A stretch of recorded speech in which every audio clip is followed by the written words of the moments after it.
Donc merci. Merci beaucoup à tous d'être venus pour cette conversation qu'on organise dans le cadre de l'exposition de Raphaël Della Porta, qui est présentée à la galerie actuellement, qui s'appelle Trois fois rien. Et on a la chance d'accueillir Bertrand Scheffer, qui est auteur, qui a traduit des textes classiques, notamment chez Alia, des textes de Pic de la Mirandole, de Marcille Ficin. Récemment, chez POL, tu as publié un livre qui s'appelle Francesca Woodman. Et dans ton travail d'écriture, il y a un lien avec la photographie. Francesca Woodman, tu as participé à un projet au BAL, qui ouvre dans quelques jours, autour de la collection de Michael Wilson. Tu as aussi traduit les textes de Lewis Boltz. Et puis tu as écrit, co-réalisé des films avec Valérie Mrjane. Raphaël, l'exposition Trois fois rien, dont le titre en anglais est très beau aussi, c'est Next to Nothing. C'est la 7e exposition qu'on organise à la galerie, après toutes ces années. Petite description pour ceux d'entre vous, celles d'entre vous qui n'ont pas vu l'exposition. C'est une installation dans la galerie d'Odéon. Ce sont une constellation de mobiles qui sont très légers et qui sont suspendus et mis en mouvement uniquement par l'air produit par les visiteurs qui visitent l'exposition. Chaque mobile articule des objets sur lesquels on va revenir qui sont associés à leur photographie. Ce sont des photogrammes, de telle sorte qu'en fait l'image constitue le contrepoids de l'objet. Pour cette conversation, Raphaël, tu as installé 3 œuvres supplémentaires dont je vais juste énoncer les titres, puisque les titres nous permettront de rentrer dans le détail. Il y en a une qui s'appelle « Objet non identifié numéro 13 à numéro 15, Robert Houdin ». Une autre qui s'appelle « Objet non identifié numéro 16 à numéro 18, Isis ». Et une dernière qui s'appelle « Objet non identifié numéro 31 à 34, Athanasius Kircher ».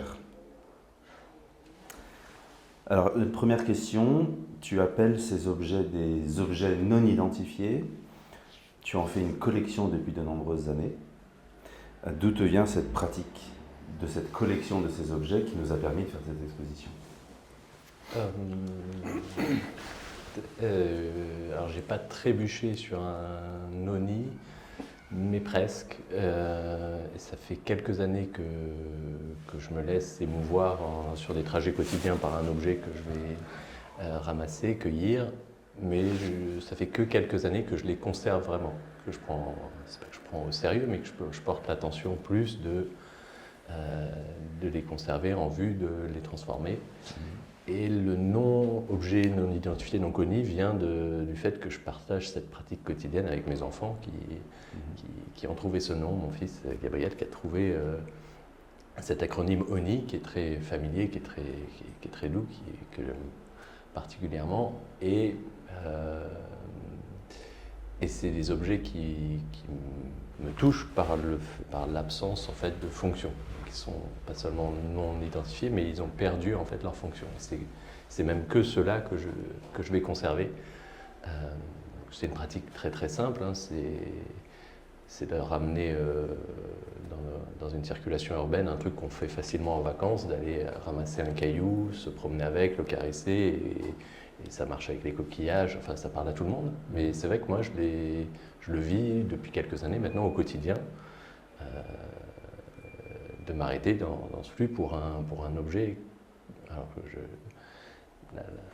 disons, la relation elle est un peu visuelle. Je ne fais pas de photographie à ce moment-là parce qu'en fait immédiatement elle a envie elle est tactile. On va le prendre dans la main, on va tenter de l'identifier. Si c'est le cas, il retourne d'où il vient. Mais souvent voilà, on bute, on n'arrive pas à savoir. Et là ça commence à devenir intéressant. On le confronte à d'autres, et puis je pensais m'en débarrasser au bout d'un moment. Je pensais que quand j'ai commencé à les conserver sous forme de photogrammes, c'est-à-dire en les plaçant sur une feuille de papier photo, je pensais que j'allais pouvoir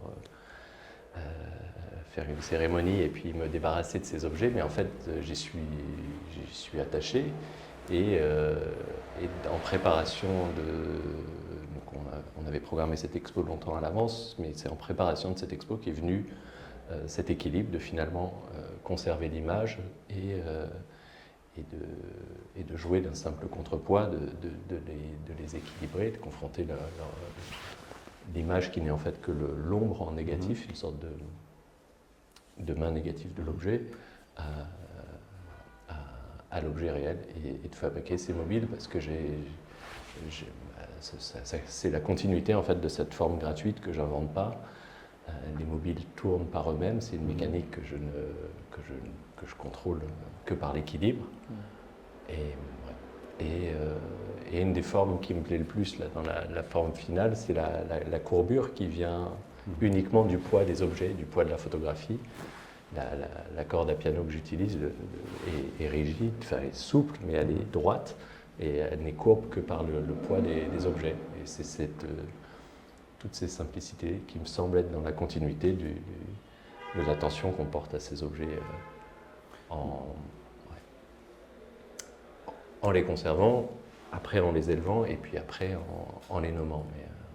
Mais tu n'allais pas te débarrasser d'objets qui étaient déjà comme des rebuts, des choses que personne ne conservait, et qui sont des... Alors, oui, déjà c'est une collection un peu bizarre, parce qu'en général on collectionne des choses qui sont à préserver, qui se raréfient. Or là, je le constate, comme tout le monde, que en fait, ces petits objets qui sont souvent en plastique, ils ont plutôt une tendance à proliférer. C'est plutôt un objet en voie de multiplication qu'en voie de disparition. C'est vraiment une chose j'en rencontre de plus en plus, et j'ai pas l'impression ces dernières années que ce soit parce que mon attention est plus aiguisée, parce que ça c'est valable les premiers mois, on va dire, mais là non, c'est vraiment pas une collection de quelque chose qui se raréfie. Par contre, ce qui se raréfie plus, c'est notre capacité à être attentif à des choses ou à des gens qui auraient perdu un statut, qui auraient perdu une fonction. Et j'en passe par des objets pour mieux parler de nous autres, enfin de parler des humains. Et c'est vrai que ces objets, ils disent pas grand-chose, mais en fait, si on les interroge bien, un peu comme tous les objets archéologiques, ils disent beaucoup sur nos comportements humains, sur nos sociétés, sur nos façons d'interagir. Et puis les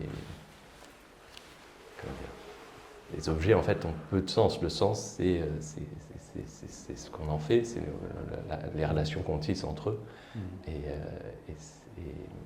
Voilà. Et en fait, ces objets me touchent particulièrement parce qu'ils sont à l'image de personnes qui n'auraient pas de fonction et qui, de ce fait, n'auraient pas de grade. Et donc, il y a un petit jeu que j'aime toujours de renversement, de basculement. Je les ai trouvés par terre, de les présenter, on doit lever la tête pour regarder ces images. Et donc, de jouer ce renversement, ça dit une chose assez simple, c'est qu'en fait, la dignité des choses, la dignité des gens ne tient pas à leur grade, ne tient pas à leur statut. On peut aisément renverser ces choses-là, et c'est peut-être le rôle de ces œuvres. Parce que tu les appelles ONI, objets non identifiés, donc pas des ovnis, parce qu'ils viennent du sol, mais dans l'exposition, tu les fais remonter... Oui, c'est ça. C'est-à-dire qu'en fait, tu dis objet non identifié. Et alors, c'est pas la première chose que tu fais, mais ce que tu fais à la fin, c'est quand même de leur donner une identité. Ouais. Et puis une super identité, parce que c'est vraiment une identité de personne. Ouais. Ça devient, c'est des choses qui sont, c'est même pas qu'elles ont perdu leur fonction. La fonction, c'est perdu avec la forme de la chose, quoi. C'est-à-dire, c'est des demi-choses. C'est ce qu'on disait, le truc d'Aristote, quoi. Tu coupes une table en deux, c'est plus rien, c'est plus une table, c'est une demi-table, c'est pas un concept, enfin, tu vois. Donc, c'est des choses qui n'ont plus ni d'utilité, ni de circulation dans le monde des objets. Et donc, elles n'ont pas de nom, forcément. Pas avoir de nom, puisqu'elles n'ont pas de fonction. et ni de forme. Et toi, tu vas leur donner le nom de personnes. Ouais. Alors ça a commencé par l'acronyme, la ONI, puis un numéro, mais c'est vrai que c'était pas suffisant, ça allait pas c'était pas complet. Et donc une fois assemblé, une fois soit solitaire avec l'image toujours en contrepoint de l'objet, soit en multiple, oui, ils prennent, on leur donne une identité. Et l'identité, elle recroise plein de possibles.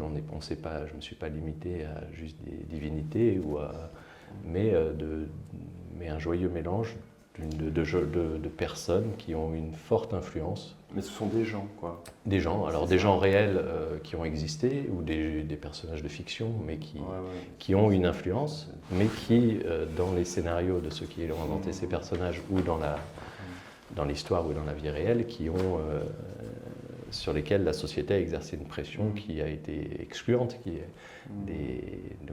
Dans l'exposition, on peut croiser, c'est juste dans la légende, mais si on croise Ovide, je l'ai choisi pour l'exil qu'il a pu subir de son empereur, qu'il a envoyé loin de Rome vers la Roumanie, où il a pas, et c'est important pour un poète, où il n'a pas pu exercer sa langue. Donc voilà. Donc c'est ces petits coups de pression qu'on connaît bien socialement, mais qu'on peut retracer dans l'histoire, et en mélangeant, oui, plein d'époques différentes. Donc, mais du coup, parce que dans les notes que tu avais prises comme ça, autour de ça, tu répètes très souvent ce que j'ai trouvé suspect. Je ne veux pas sauver l'objet. Tu répètes une fois, 2 fois, 3 fois. Donc j'ai pris ça pour une antiphrase au bout d'un moment. Je veux dire qu'il y avait quand même vraiment quelque chose à sauver, même si tu le dédies, mais en te dédisant, en fait, tu affirmes comme quelque chose, non pas de cet objet, puisque de toute façon il est perdu. Et ça, c'est assez beau, parce qu'il y a un truc qui est sans retour, en fait. C'est des choses, c'est presque le truc de la matière et de la forme, quoi. C'est-à-dire qu'au bout d'un moment, c'est presque de la matière, quoi, en fait, puisque c'est plus de forme. Il y a presque plus rien, en fait, pour les saisir. Donc toi, tu t'en saisis, justement, tu les suspends, tu les pèses comme la pesée des armes égyptiennes avec leurs images, et puis tu les fais tourner. Alors, oui, je l'ai fait pas. Enfin, il tourne. Alors justement, ça me faisait penser au truc spirit, tu vois, c'est vrai que d'être face à ce qui, tu vois, justement, c'est mobile, quoi. Mettre les choses en mouvement. Ouais. Alors c'est vrai que ça peut être les visiteurs quand ils rentrent dans l'espace, mais c'est un courant d'air. Ça agit sans l'humain. Mais oui, alors oui, ils sont perdus pour perdus. C'est vrai que c'est pas. Quand je dis que je les sauve pas, c'est plus dans le discours qu'on pourrait apporter, toujours moralisant. Et j'ai commencé déjà un peu par ça, de me freiner un peu dans cette tendance, parce que le but c'est pas de sauver le monde, c'est pas de sauver le. Mais il y a quelque chose dans l'humanité qu'on peut facilement perdre, c'est l'empathie, c'est l'attention aux autres, c'est l'attention aux choses minuscules, c'est l'attention. Donc oui, ça j'y tiens, et ça oui,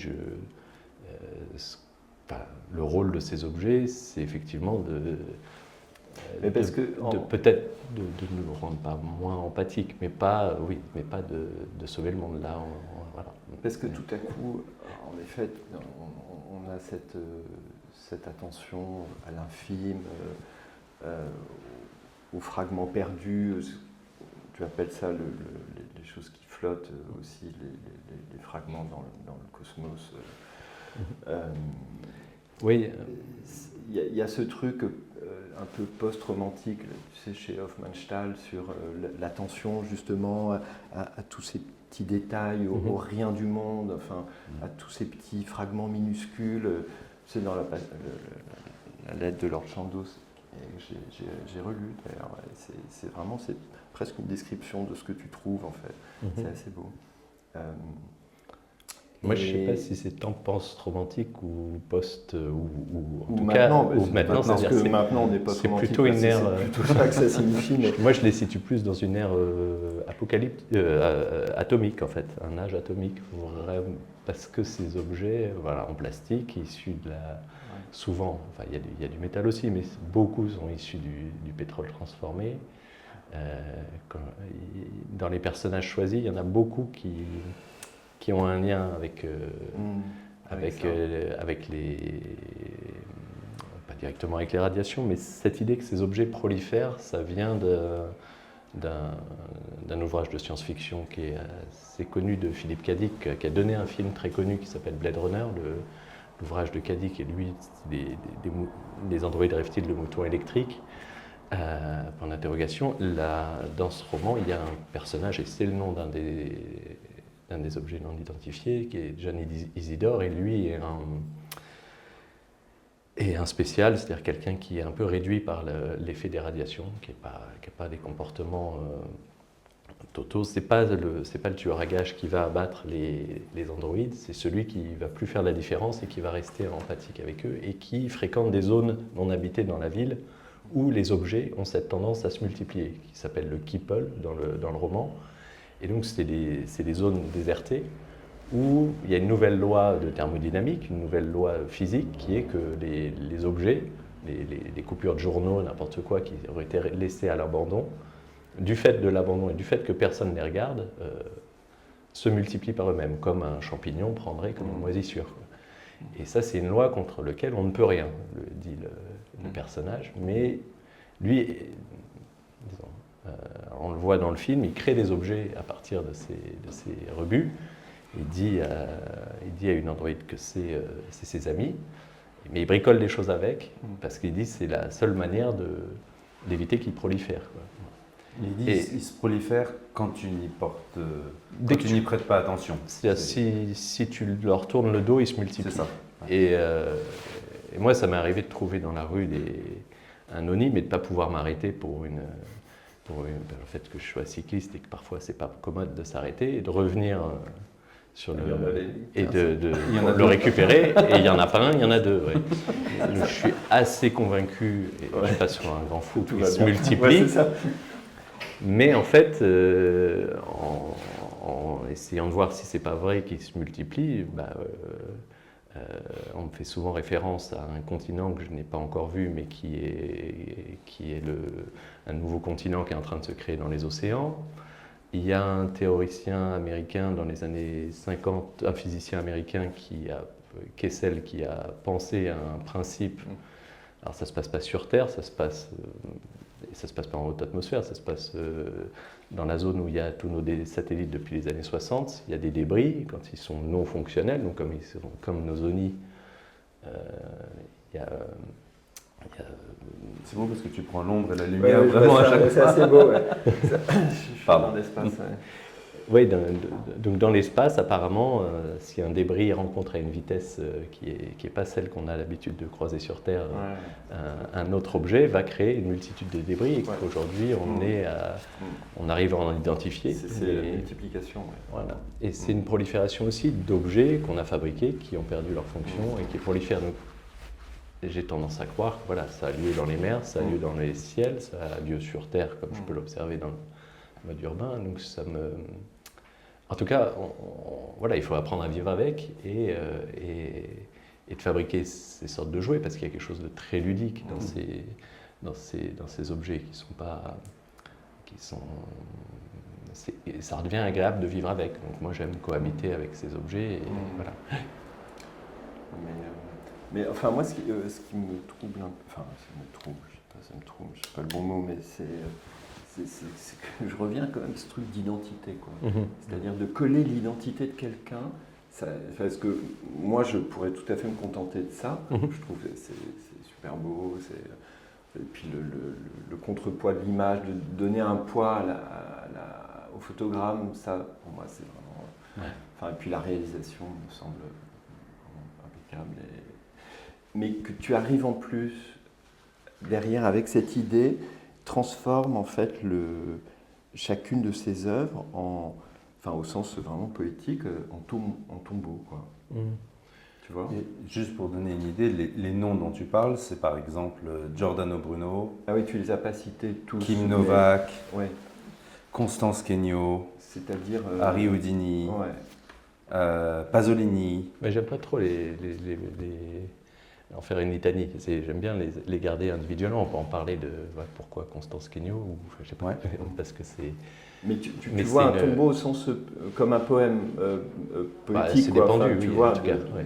enfin, au sens où tu rends hommage à quelqu'un de Mais manière ponctuelle. Tu vois ? Ils sont pendus, ils sont pas enterrés. Ça, c'est des pendus. Ils ont été exécutés. Giordano Bruno sur la place publique, et on en a fait sa sculpture à Campo di Fiori sur la place du marché, magnifique. On a Giordano Bruno qui pour notre bonheur a pensé l'infini des mondes et qui a subi l'inquisition pour ça. Mais on peut célébrer sa mort, faire un banquet des cendres autour de cette statue, et voilà. Donc mes petits zonis assemblés qui font hommage à lui, oui, c'est de repenser, d'avoir cette ouverture d'esprit. Le rôle de ces objets, c'est d'écarter d'autres objets noirs qu'on pourrait se mettre autour des yeux, qui seraient des ornières. Le rôle de ces objets, c'est de nous les ouvrir un peu, et de nous faire voir des choses infiniment petites, et peut-être rendre hommage à des gens qui ont pensé des choses qui nous élèvent. Donc voilà, Giordano Bruno, évidemment, il y vient. Et puis parfois c'est pas un auteur, ça peut être directement son personnage. Donc je voulais rendre hommage à Boris Vian. Comme grand satrape, comme grand pataphysicien, parce qu'il y a quelque chose qui rejoint aussi les influences pataphysiques qui commencent à me toucher. Mais j'ai choisi Chloé, qui était une lecture qui m'a touché. Je ne dois pas être le seul, mais je ne pense pas que ça agisse qu'à l'adolescence, mais bon, c'était le cas. Et dans l'écume des jours, cette jeune femme qui a une maladie qui l'emporte, qui prend la forme d'un nénuphar, qui est... Voilà, ces apports en tout cas qui sont proches des métamorphoses, qui sont proches voilà, c'est aussi je trouvais que ça avait sa place, et parfois il y a des personnages qui sont plus directement cités, et pour leur œuvre et pour leur militantisme, comme Pasolini, et donc il y a des filiations aussi. Il y a un personnage que j'aime bien, je ne sais pas pourquoi, à chaque fois qu'on se voit, on en parle, c'est même un peu bizarre, c'est Athanasius Kircher. Qui est au-dessus de ta tête, en fait. Qui est au-dessus de ta tête. C'est en plus, fait exprès, donc qui était un savant de l'époque baroque, voilà, un grand, qui a inventé toutes sortes de choses, comme la lanterne magique, le microscope, la musique générative. La musique générative, etc. Il s'est planté une ou deux fois, mais bon, voilà. Il a été même vulcanologue. Il n'a pas vraiment réussi le truc avec les hiéroglyphes. Si, en fait, c'est pas le. En fait, ça dépend si on pense la recherche en résultat ou en méthode. C'est que, en tout cas, pour les hiéroglyphes, il a mis en place des systèmes combinatoires. Il ne traduisait pas correctement, mais la méthode qu'il a mis en place de comparer toutes les langues autour de l'Égypte, de l'Amérique et son système combinatoire est équivalent à ce qu'on utilise aujourd'hui en intelligence artificielle pour traduire efficacement. Donc, non, il est tout l'exemplaire dans la méthode. Après, il n'avait pas la pierre de Rosette, et puis il avait trop de choses à exprimer pour tomber juste. Mais donc ça, c'est un savant que tu aimes beaucoup. Oui, il me quitte jamais, et là où... C'est la deuxième œuvre que tu fais, où dans le titre, il y a le nom Kircher. Pas que, parce que tous les cadences solaires, ils font référence, parce que c'est le père de la gnomonique, c'est-à-dire c'est l'art de calculer les cadences solaires, c'est lui qui a fait les premiers traités. Enfin, il est infini, c'est le dernier des grands polymathes de tous les savoirs, et il est attachant, c'est-à-dire qu'il n'est pas... Mais dans ses... Et il y a une fantaisie par les calculs qu'il va mettre en place pour prouver certaines choses qui me touche toujours. Mais oui, Kircher, en tout cas, il méritait un Noni pas simple. Évidemment, Ouais. c'est un... Et c'est marrant parce que, alors, du coup, je pensais à ce truc, et j'étais en train de lire, pas du tout Kircher, enfin, si, j'étais en train de lire Kircher pour un autre truc, je t'ai envoyé les images. Il a créé une sorte de mobile cosmique autour de la tour de Babel. Parce que dans le texte de la Genèse, il est dit que la tour s'élève jusqu'au ciel, et donc touche le ciel dans lequel se trouve Je la crois Lune. qu'il commence à la première orbe, il calcule Voilà. jusqu'à la Lune, et qu'il avait une bonne estimation Donc, de la distance Terre-Lune, il calcule combien de briques il faudrait pour Voilà, et atteindre la puis Lune. il calcule la hauteur de la tour. Et il dit, bon, en fait, c'est pas possible parce que la Terre serait déséquilibrée. Et c'est assez beau, quoi, parce que tout à coup, on a un schéma avec une petite boule qui représente la Terre, puis une espèce de longue pique comme ça. Et puis il inverse le schéma, et puis il fait suspendre une autre sphère qui est une sorte de double de la Terre, comme dans une balance Roberval, tu vois, pour essayer de voir quel serait le point d'équilibre. Et donc en fait, on a une image, il crée une espèce de mobile cosmique géant, sans doute pour la première fois. Donc ça, c'était assez beau. Ben ça, c'est vraiment du Kircher, c'est-à-dire qu'il va aller montrer mathématiquement pourquoi Dieu serait courroucé que les hommes fassent une tour pour atteindre le ciel. Enfin, et en montrant que ça déstabiliserait le bel ordre, le cosmos, parce que il n'y a pas assez de briques, il n'y a pas assez de terre sur Terre pour fabriquer assez de briques pour atteindre la Lune. Donc voilà, ça peut pas. C'est pas que ça peut pas marcher, c'est que ça mettra en rage le créateur. Ça c'est un bel esprit. Mais c'est vrai que c'est une image que j'adorais quand j'allais sur les expériences des tirs laser Lune qui avaient inspiré d'autres créations. Parce que je suis allé dans un observatoire où littéralement ils font l'aller-retour Terre-Lune avec une tour qui n'est pas de briques mais qui est un faisceau laser.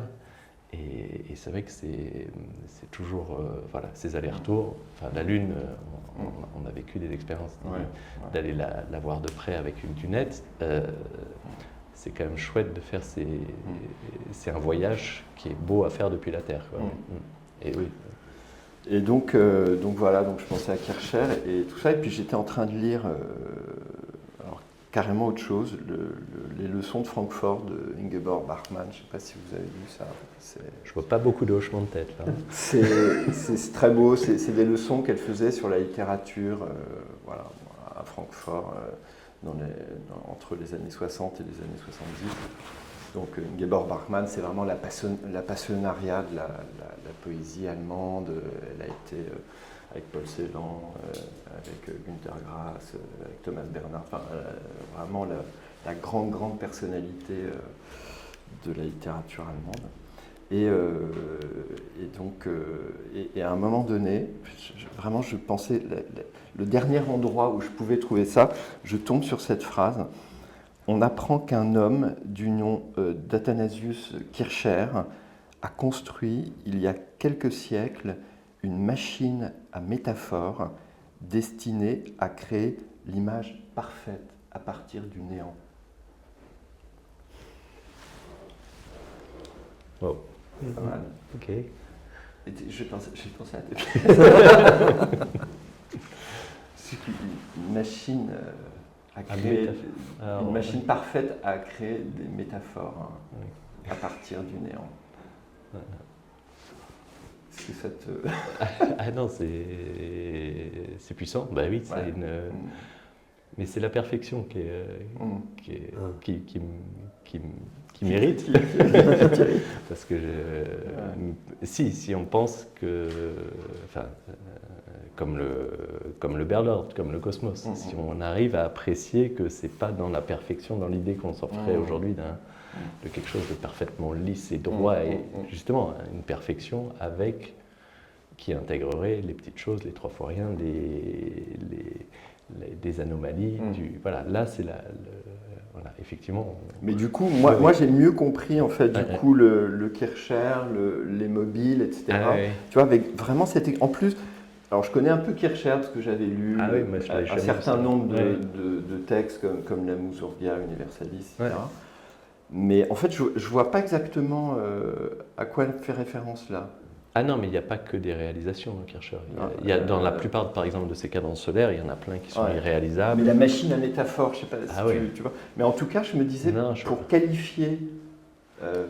qualifier tes pièces, une machine à métaphore pour créer une image à partir du néant, je me disais que c'était vraiment ça.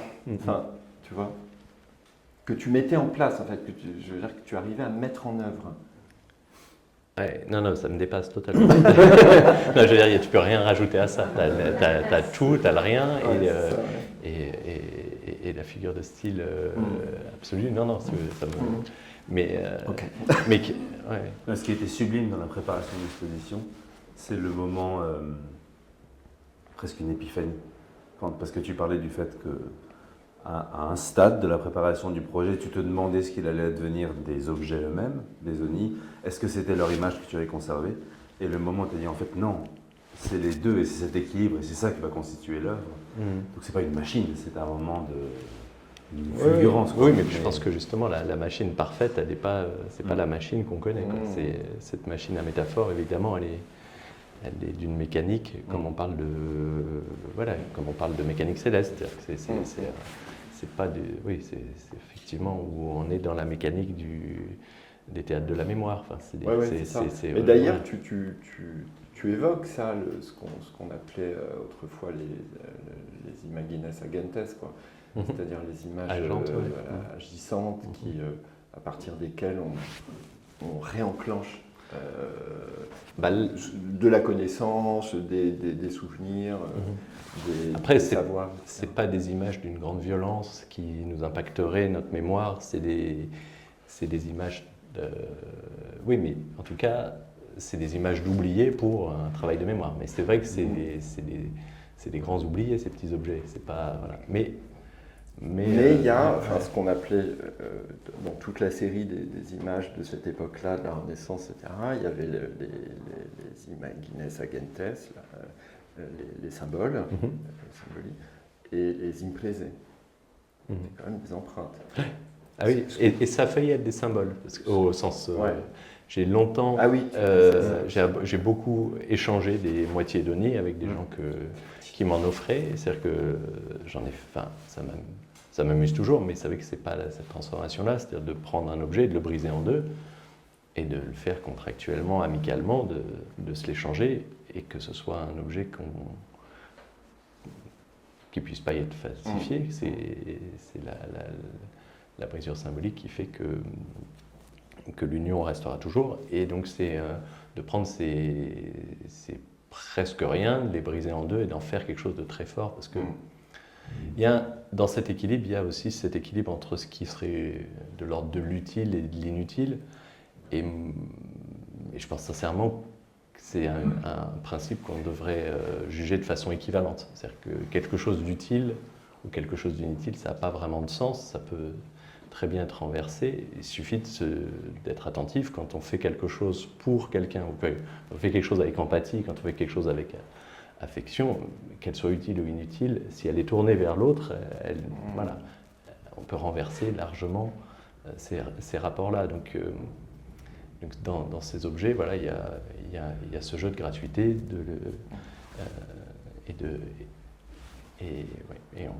mais oui, effectivement, il y a plein d'équilibres à conserver. Et moi, ce rapport-là de contrepoids aussi renvoyait aussi à des époques qu'on n'a pas connues, mais qui sont largement avant l'humanité, qui sont ces périodes totalement chaotiques qui ont donné naissance au monde. J'aime aussi, je retrouve dans ces équilibres-là, dans cette courbe qui est physiquement dépendante que du lieu où elle va être présentée, c'est-à-dire la gravité du lieu, quoi.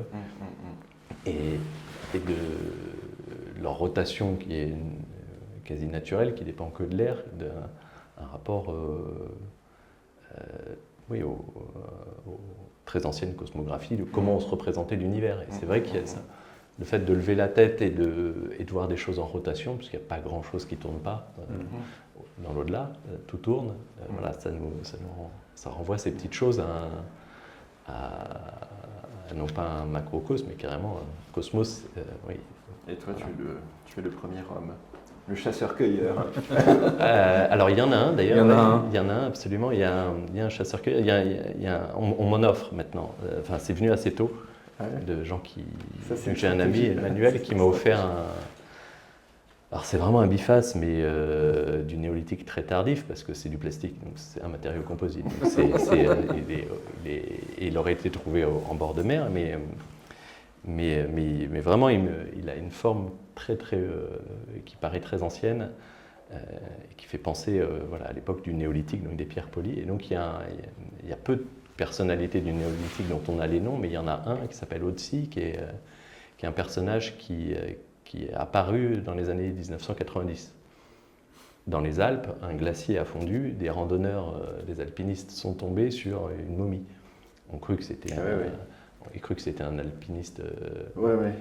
Et en fait, l'autopsie, enfin même avant, on s'est rendu compte qu'il avait bien plus que quelques centaines d'années. Voilà, il a près de, je ne sais plus, en milliers d'années, si c'est 9000 ans, bref. Mais en tout cas, son corps, il était fait d'eau et de chair, il était vraiment très très bien conservé dans la glace, et donc l'autopsie a révélé qu'il avait été assassiné. Donc il rentre dans toutes les catégories de mésonie, et c'est un oni vivant, c'est un objet non identifié qu'on découvre, qui est ressurgi de la fonte des glaciers. J'ai horreur j'espère que je n'ai pas dit momie, parce que c'est vraiment un être momifié, c'est pas une momie, c'est un être, c'est pas un objet. Mais voilà, moi qui jouais des objets pour essayer de renvoyer à des êtres humains, et ce qui est beau dans ce corps qui refait surface, c'est qu'il va nous donner plein d'indices sur comment vivaient nos ancêtres chasseurs-cueilleurs, qui sont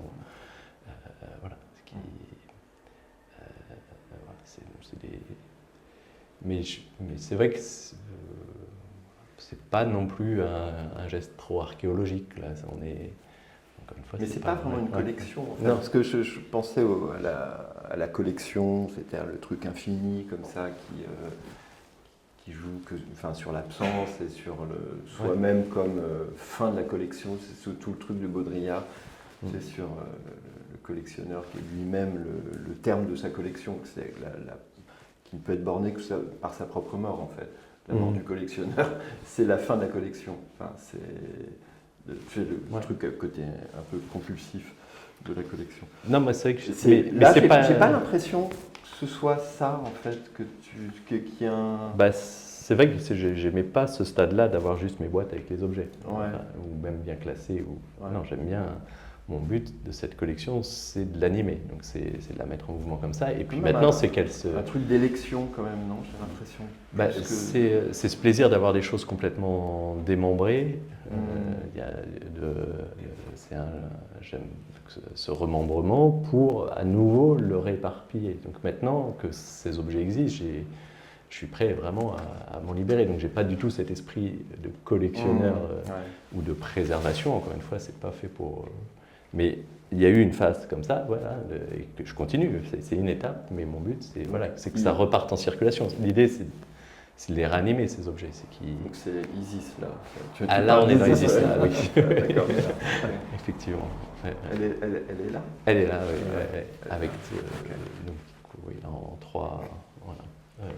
Mais c'est ça. Est-ce que vous avez des questions?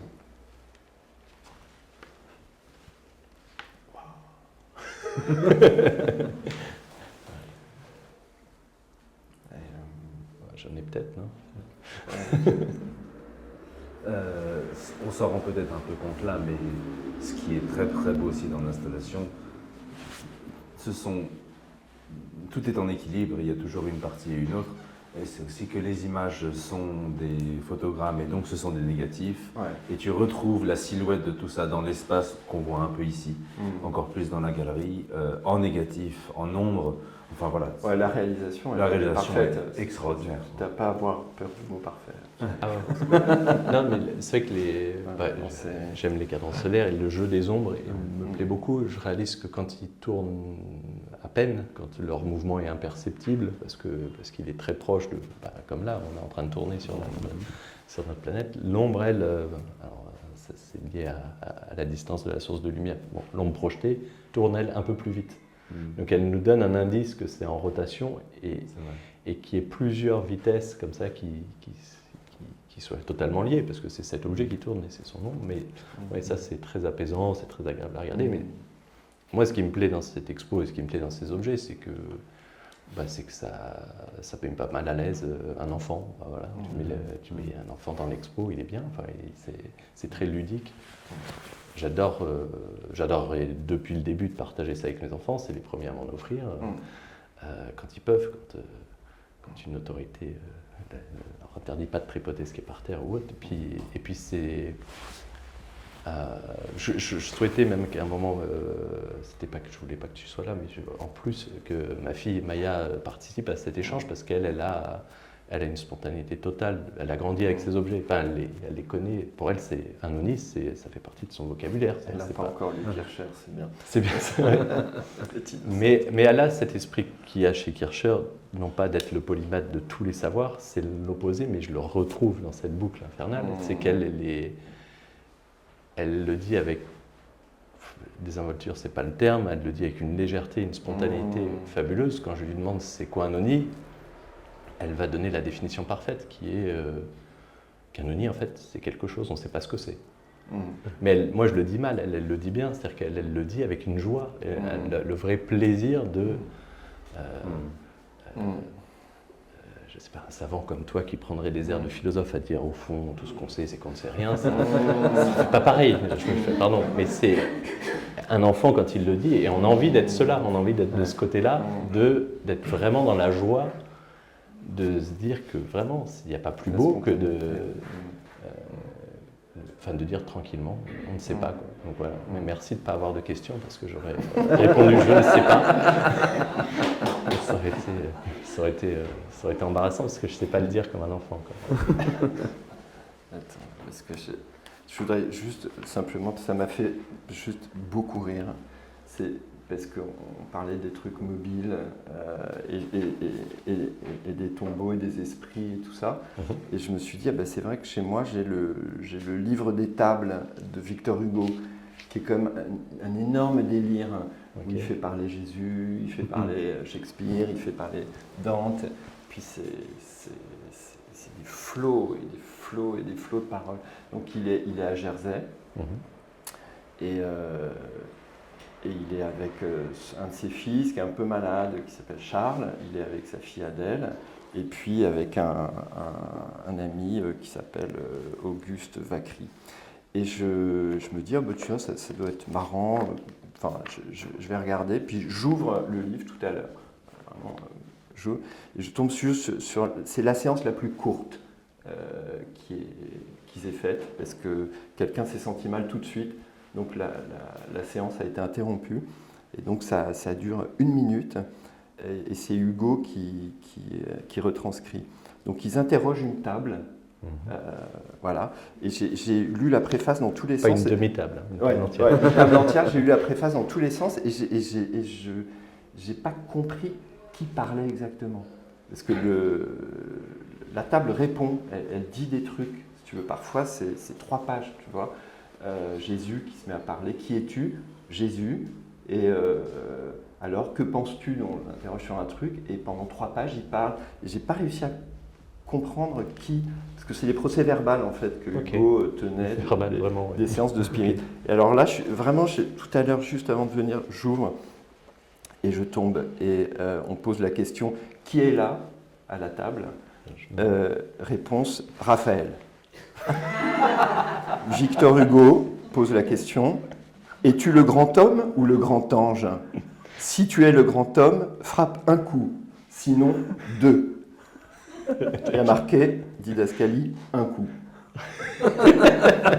Hugo, avant que nous parlions avec un génie tel que toi de l'art dont il est un soleil, nous permets-tu de parler d'un fait humain qui s'est accompli vendredi, la pendaison de Tapner à Guernesey?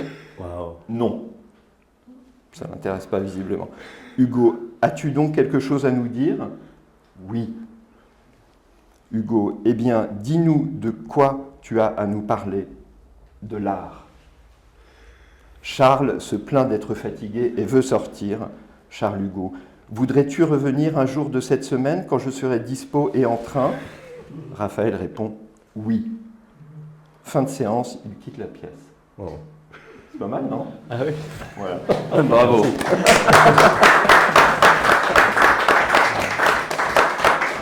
la vache. Ça laisse songeur, c'est bien. Merci. Wow.